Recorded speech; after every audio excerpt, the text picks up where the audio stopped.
सुरेश प्रसाद के सभी भाइयों को राम राम नमस्ते। मेरे बिहार वासियों, आप लोग से मेरा नम्र निवेदन है कि आप लोग मेरा जो भी भाई वीडियो देख रहे हैं, इस बात को खूब अच्छी तरह से समझे। आज जो बिहार की स्थिति है, यह सब हम लोग का अपना देन है। आज जब वोट होने वाला है तो आपके दरवाजे पर 10 पार्टी के लोग आता है, 10 नेता आता है, 10 तरह की बात करता है, और हम लोग ये नहीं सोचते हैं जो कौन हमारा भला करेगा कौन नहीं करेगा। कुछ आदमी किसी और पार्टी के, कुछ आदमी किसी और पार्टी के, कुछ आदमी किसी और पार्टी के हो जाते हैं और सोचते हैं जो यही हमारा भला करेगा। भैया वो भला नहीं करेगा। नेता एक ऐसा चीज़ है, जो नेता बन गया वो हमारे आपके बारे में नहीं सोचेगा, वो अपने बारे में सोचेगा। एक बार नेता बन गया तो कम से कम 7 पीढ़ी के बारे में सोचेगा, जो हमारा 7 पीढ़ी कैसे बैठ के खाएगा। तो आप लोग किसी को भी वोट करें, अच्छे उम्मीदवार को जिताएं। आज जो बिहार की स्थिति का मुख्य कारण हम लोग खुद हैं। अब आप बोलो जो हम लोग कैसे हैं। किसी भी नेता को वोट दिया, आप लोग कभी उसको बोले जो अपने क्षेत्र में क्यों नहीं आया दौरा करने, दूसरे इलेक्शन में आया तो? या उसके पास आप लोग गए जब भाई आप अपने क्षेत्र का दौरा करो, चलो देखो हमारा क्या समस्या है, उस समस्या को दूर करो। हमारे यहाँ स्कूल नहीं है, सही से पढ़ाई नहीं हो रहा है, स्कूल का मास्टर पढ़ाई नहीं कर रहा है। हाँ, कुछ लोग का सुना हूँ, गया है गांव में स्कूल है, वहीं मास्टर से मारपीट कर लिया, उल्टा केस हो गया, 2-4 आदमी फंस गया उस केस में। कुछ थाना में गया, कुछ जेल में गया, कुछ के ऊपर केस हुआ। अब वो शांत हो गया, जब भैया हमें क्या मतलब है, साला ये तो वैसे ही हो रहा है। नहीं, वैसा तरीका नहीं है ना, वो भी तरीका नहीं है। अगर किसी भी डिपार्टमेंटल का कोई कमी है तो हम लोग का काम है 500, 1000, 2000 आदमी मिलके एक जगह एक दरखास्त लिखे, उस पर सबका साइन कराएं, और जिस डिपार्ट की बात है उस मंत्री को जाके ये सौंपे और बोले भैया हमारे यहाँ आओ और ये समस्या है, इस समस्या को समाप्त कीजिए। ये एक तरीका है। दूसरी बात, मैं आप सभी बिहार वासियों से अनुरोध करता हूं कि इस बार के इलेक्शन में आप लोग जिसको भी वोट करो, सबसे पहले तो आप जो है उस नेता से यह पूछिए कि भैया हम आपको वोट देंगे, हम आपको जिताएंगे, इस बदले में आप क्या करोगे? आप मेरे क्षेत्र में कितने बार आओगे, साल में कितने बार दौरा करोगे?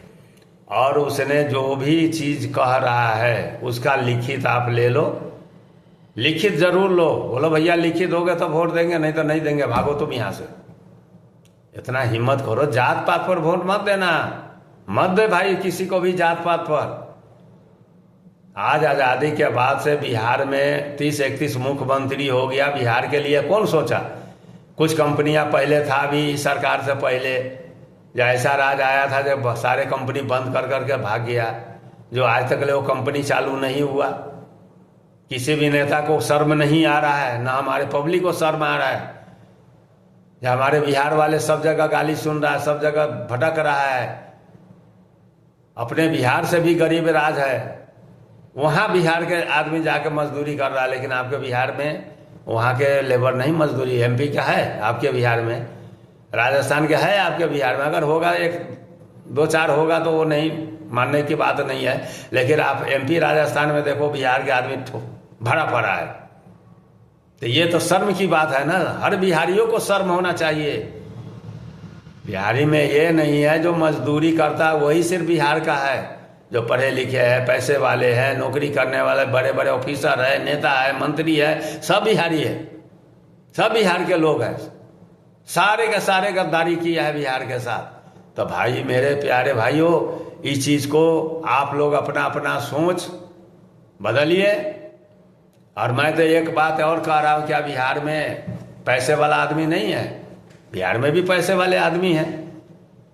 वो 2-4 कंपनी खोलता सब मिल के, तो कुछ आदमियों का तो रोजगार होता है। हम सरकार के भी भरोसे रह जाते हैं। हमारा भी तो काम है। अगर हमारे पास 10 लाख रुपया होता है तो पहले सोचते हैं भैया गाड़ी खरीद ले, घर बना ले, खेत खरीद ले। लेकिन अगर वो 10 लाख का एक छोटा सा कारोबार अगर हम कर ले तो 10 लाख में अगर हम 2 बीघा ज़मीन खरीदेंगे और कारोबार हो जाएगा, हमारे पास 1 करोड़ हो जाएगा, तो हम 10 बीघा ना खरीद लेंगे। तो ये सोच नहीं है, इस सोच को बदलो मेरे प्यारे बिहार वाले।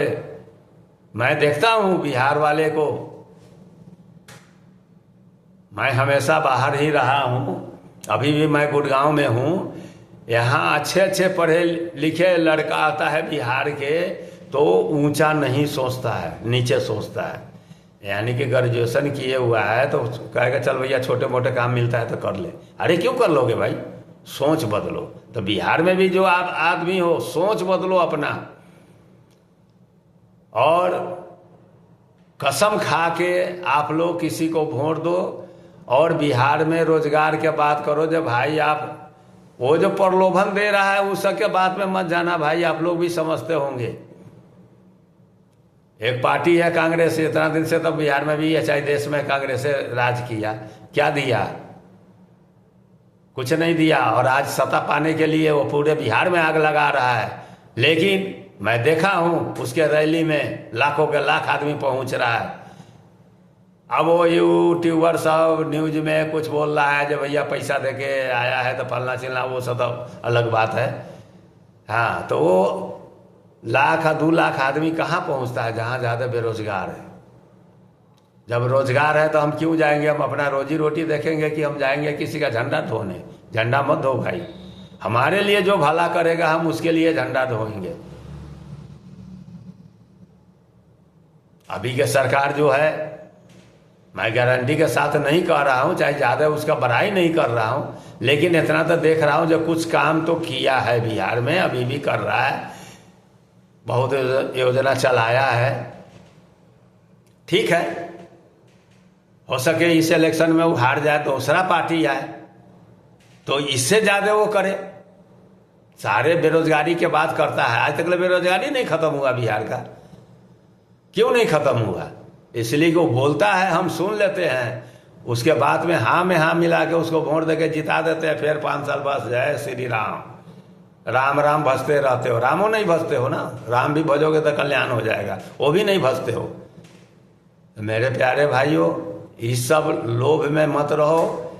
बहुत लोग कहता है भैया सत्ता का परिवर्तन कर दो फिर कुछ होगा।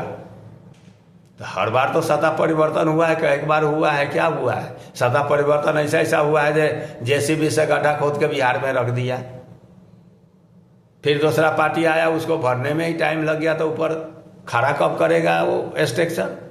पहले तो गड्ढे भरेगा ना। लेकिन आज जो बिहार की स्थिति है थोड़ा ठीक है, ज़्यादा ठीक नहीं है। रोजगार के मामला में तो आज भी बेकार है, सब राज्य से बेकार है। आप लोग इस पर विचार कीजिए मेरे प्यारे भाइयों। आप किसी नेता के जो रैली में जाते हो, आप अपना एक रैली निकालो। आप बहुत ज़्यादा अगर समझदार है, बहुत राजनीतिक में आपका दिल करता है जब हम रैली में जाए और फलना आदमी जिंदाबाद जिंदाबाद करे, तो आपका कर्तव्य है जो वही दिमाग से आप अपने गांव में, गांव के अगल बगल में जाएं और 100, 50, 200, 500, 1000 आदमी के बीच में बैठे और बोले भैया इस बार जिसको भी वोट दो ना हम लोग, तो उसे रोजगार का मांग करे। अपने क्षेत्र में कंपनी बैठवाए, अपने क्षेत्र में अच्छा स्कूल नहीं है, स्कूल चालू करवाए, स्कूल का रख रखाव ठीक नहीं है उसको सही करवाओ, अस्पताल की मांग करो। तो मेरे प्यारे भाइयों, तभी आपका कल्याण होगा तो बिहार का कल्याण होगा। आपका कल्याण का मतलब ये नहीं जो हमको कुछ मिल गया तो पूरे बिहार का कल्याण हो गया, नहीं भैया, सबका कल्याण हो। ऐसा मांग करो जो सबका भला हो, सबके उसमें काम हो। बच्चे पढ़ेगा, आप मांग करोगे तो आप ही का बच्चा नहीं पढ़ेगा, पूरे गांव का, पूरे समाज का बच्चा पढ़ेगा। हॉस्पिटल में पूरे जिला स्तर पर बनेगा तो पूरा जिला का मरीज जाएगा उसमें। तो इस चीज़ सब का मांग करो भैया, अपना सोच बदलो।